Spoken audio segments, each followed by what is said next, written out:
Hey everyone! Did you know that you can redirect users to an external site when you create a news story? News stories have a feature that lets you send users to an outside site when they click the stories link.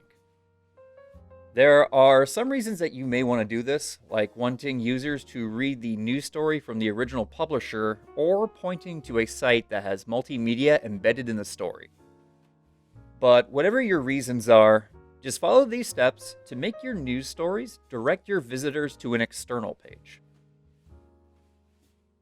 First, when they're on the News Stories edit page, find the field titled Link to Outside Site below the main description area.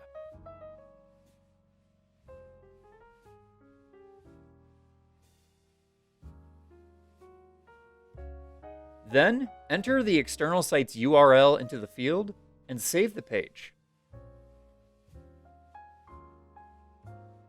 Now your news story has a link to an outside site and will take your users straight to the new page when they open it.